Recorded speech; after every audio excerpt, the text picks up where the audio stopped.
Hey y'all, this is Octavius Gray coming through with another video on this wonderful Wednesday. Alright y'all see on NBC News, genetically modified mosquitoes to be released in Florida after years of planning.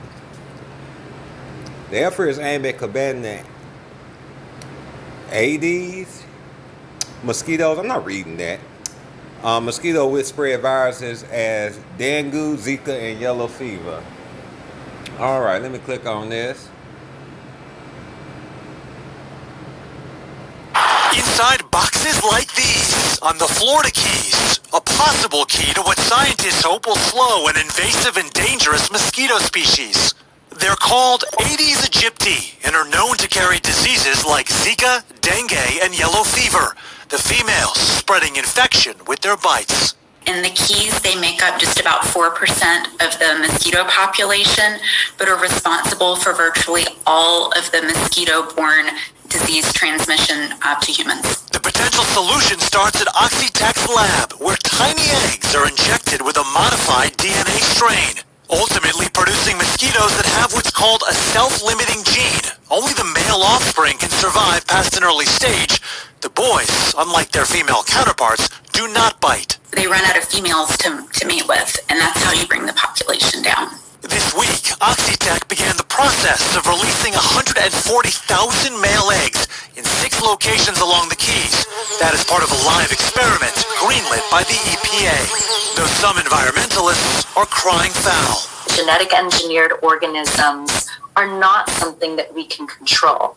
Evolution will find its own way. This isn't disrupting anything within the environment naturally? We haven't seen that, no, and we are targeting the Aedes aegypti that is invasive.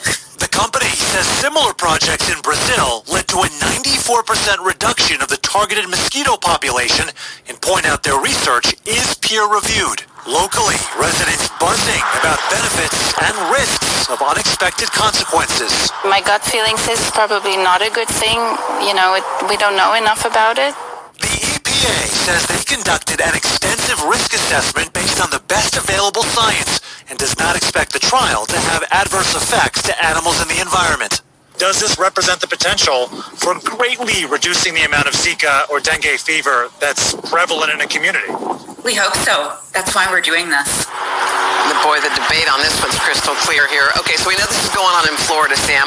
Are they planning to bring this project anywhere else in the U.S.? Yeah, that's the game plan, Hoda. And here's the thing, the mosquitoes only travel a few hundred yards, so this is very surgical. But if it works here, it can be exported to other places, not just to Florida, but across the world. This company, Oxitec, has used similar technology in places like Panama, Malaysia, Mexico, Brazil, as we mentioned. So it's been out there. They've used it for taking care of pests that destroy crops, and now also disease. Guys, back to you. All right, Sam Brock Forrest there. Sam, thank you. Alright y'all seen that right.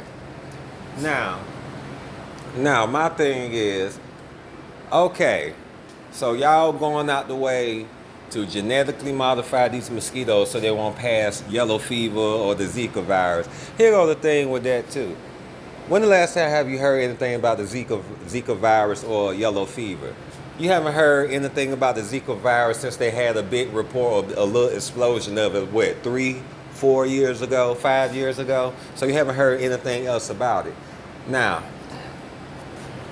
this could backfire because at the end of the day, y'all don't know how nature gonna counteract that. See, y'all putting out stuff that is not made from nature. Now, what if they make and something crisscross and it makes something worse? Those type of things happen. You make something genetically modified, it combined with something natural, and all the bad genes that were cut off get turned on to the max. With a super mosquito or something that just giving people all type of yellow fever and Zika virus, or maybe a new level of it. You don't know. But here go another thing. It's funny that they're doing this, but y'all won't do anything about keep on genetically modifying the food. I just see this being a bad thing. Like the one woman said in her gut, she feel like this ain't right. This something ain't right. They should leave this alone. So, scientists, environmentalists, put your focus somewhere else because you busy trying to play God And you know, whenever that happens, it be adverse effects all over the world. So I'm just telling y'all people, good luck in Florida.